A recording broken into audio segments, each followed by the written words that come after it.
What's going on, guys? I'm Sam J. And I'm Melvin Gregg. Today we are celebrating Black culture in a way that only BET can. Now, we all can agree 2020 has been a mess and a year that we will never forget, even though we might want to. So many of our favorite things have been canceled, from sporting events to Coachella. But it's pretty dope to see that our family at BET is still going strong and bringing us the BET Awards this year. Well, honestly, we shouldn't be surprised because that's what we do. Our people have always had to rise to the occasion in extraordinary ways. That's just how it is. It's a fact, period. So today, Melvin and I are going to take a look at not only how we built and amplified our culture over the past 2 decades, but we'll be pulling out receipts and reminding you why our culture can never be canceled. After the world finished partying like it was 1999, and everyone realized the world was in fact not coming to an end with Y2K, the year 2000 became a true turning point in Black entertainment. With Black music at BET's core, it made perfect sense for Bob Johnson to move BET's headquarters from DC to New York. This move created a home for the phenomenon that would be known as 106 in Park. Time, y'all, for 106 in Park. A show that put our culture on display every day for the next 14 years. In 2000, hip-hop was starting to take over the mainstream culture, and New York was at the epicenter of it all. The East Coast became a mecca for rappers, R&B artists, fashion designers, and stylists who dressed them. New York's club and party scene was crazy back then, from Diddy's all-white parties to $1 million music videos. It wasn't only the place to check out new music, but also the pinnacle of street style.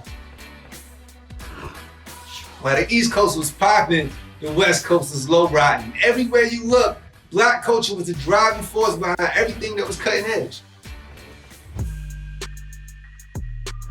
Welcome to the first annual BET Award Show. In the summer of 2001, BET launched the first ever BET Awards, celebrating everything Black, from Black athletes, Black musicians, Black entertainers, and more. BET, yo, thank y'all so much for being y'all and doing what y'all did. But by fall, the temperature changed radically from hope to tragedy. The epicenter of our culture was devastated on 9/11. But then our country came together to help one another physically and emotionally. The color of our skin didn't matter. We stood unified as brothers and sisters of the same human race. We want everybody in the building to put the peace sign up for all the people in the World Trade Center. All the people that's no longer with us. We supported each other as we dealt with that horrible American tragedy. Together.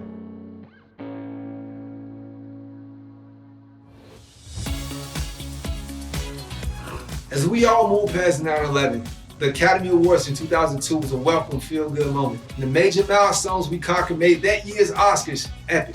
Halle Berry in Monsters Ball.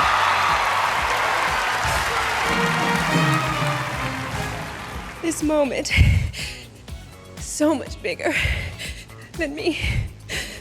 And it's for every nameless, faceless woman of color that now has a chance because his door tonight has been opened.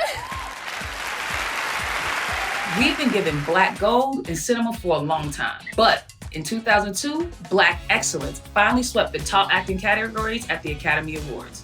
While we were making strides in film, we were also sparking fires in comedy. Better not bring your kids.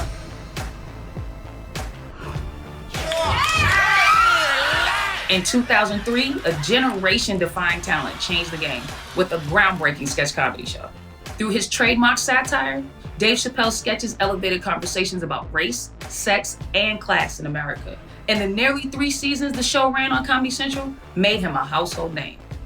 Like Richard Pryor in the 70s and Eddie Murphy in the 80s, Dave Chapelle became the comedic voice of an era.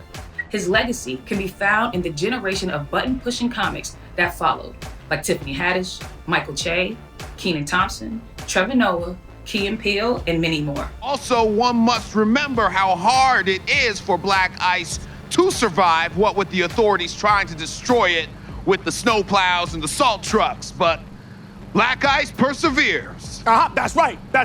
And as you can see right now, the city is being controlled by lots of oppressive white snow. So you're probably saying, hell yeah, right about now, right? But in 2004, you'd have been singing.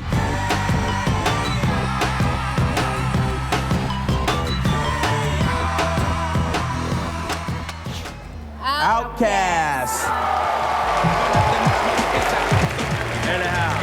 Yeah, but it's like this, the South got something to say. That's all I got to say.